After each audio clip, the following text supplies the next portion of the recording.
The Department of Justice released a scathing report on the Baltimore Police Department in the wake of the death of Freddie Gray while in police custody. So here are just some of the findings. It really is endless, and it really is a disaster. So they say 300,000 pedestrians were stopped, and less than 4% were arrested or issued a summons. So they had very little regard for Fourth Amendment protections from unreasonable search and seizure. They basically stopped whoever the fuck they wanted to stop for any reason or non-reason. 44% of those stops were made in two small, mostly black neighborhoods, home to just 11% of the city's population.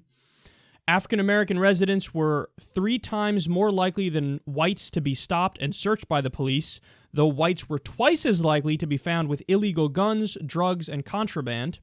Police conducted stops, searches, and arrests without meeting the requirements of the Fourth Amendment. Police routinely used unreasonable force and unnecessary violence when dealing with mentally or emotionally disturbed individuals. They continue, police often retaliated against individuals for not immediately obeying commands or mouthing off. 91% of those arrested for failure to obey or trespassing were black.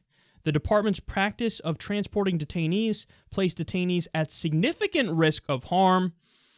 This is exactly what happened with Freddie Gray, where they apparently had him handcuffed or they had him restricted in some ways, and then they would purposefully drive in a way where you bounce up and down. And then you can fucking break your neck in the vehicle, in the back of the van. You can hit the top, you can hit the side, you can face plant. And it's basically a way to beat them up, fuck them up, while saying, we didn't do anything, what are you talking about, man? We just had him handcuffed in the back and then some things happened. I don't know, we hit a bump or two and look what happened. No, that was on purpose. It was on purpose because the police department were acting like thugs. So I said it yesterday, this report, and I'm going to get some more here, it gets worse and worse and worse. It basically shows that the Baltimore Police Department, they were all acting like Alonzo from Training Day. If you've seen that movie, you know what I'm talking about. A woman with a broken headlight was publicly strip searched. There's also stories of police officers having sex with prostitutes and basically almost forcing them to do it. And they said, if you don't, well, then I'm going to have to arrest you. But if you do, okay, then you can get off. Okay, isn't that rape? I believe that's called rape. Forcing somebody into intercourse. A black officer with a reputation for speaking out against misconduct was told to stay in your lane and, quote, mind your business by a supervisor. An officer decided not to report a colleague for planting drugs because he feared retaliation, so people were able to plant drugs with impunity.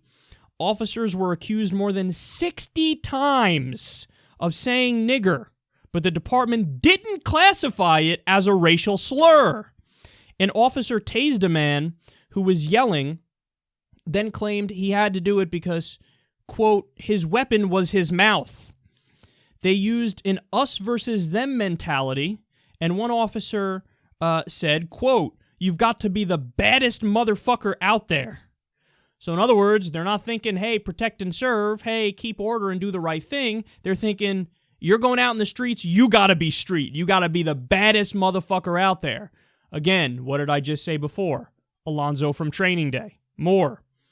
Officers described stopping people without evidence and wrongdoing and detaining them, so they admit that they didn't give a fuck about Fourth Amendment rights. They tried to discredit sexual assault victims, even calling one in an email a conniving little whore. One officer received 125 complaints in a single year. A commander told a sergeant to lock up all the black hoodies in her district. And a white officer told a black teen, quote, put a hoodie on and come to my neighborhood and see what happens.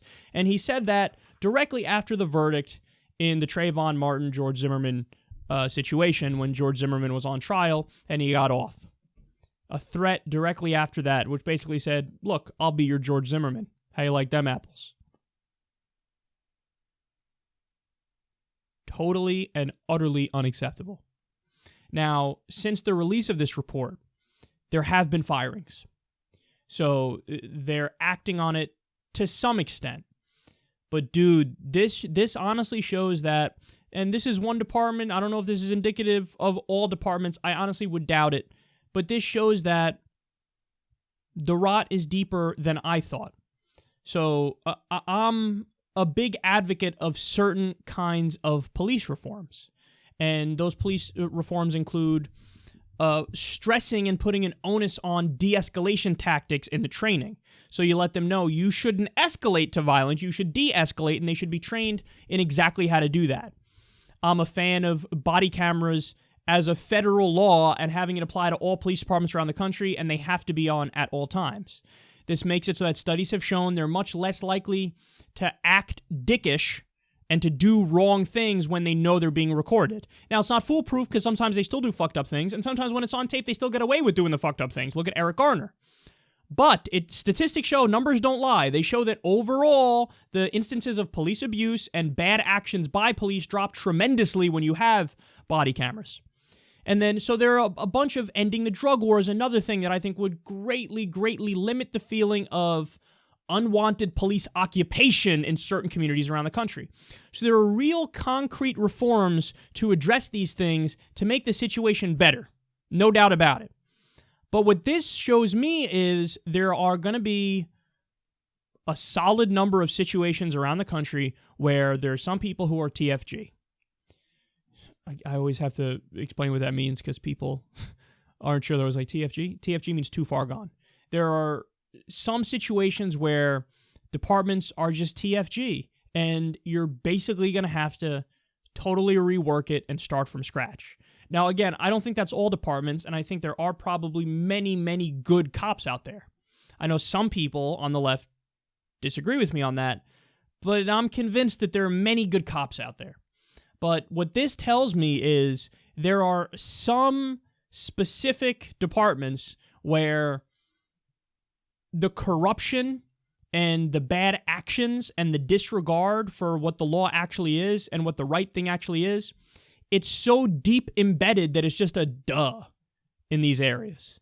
Where to the Baltimore Police Department, they would probably scream the N-word walking down the street, don't give a fuck about the Fourth Amendment, and abuse their power. Like I said, using prostitutes and then saying, I'll arrest you if you don't have sex with me. Okay, well, that is so bad and so egregious and so widespread and so thorough that, you know, you probably have to fire fucking over 60% of the department and bring in all new people with all new training. You got to do it, man. You got to do it. So let go of everybody who engaged in these abuses. You have to do it. Because the whole idea is protect and serve. The whole idea is to uphold law and order. The whole idea is to look out for the people, not be an occupying force and view the people as your enemy as they admit that they do.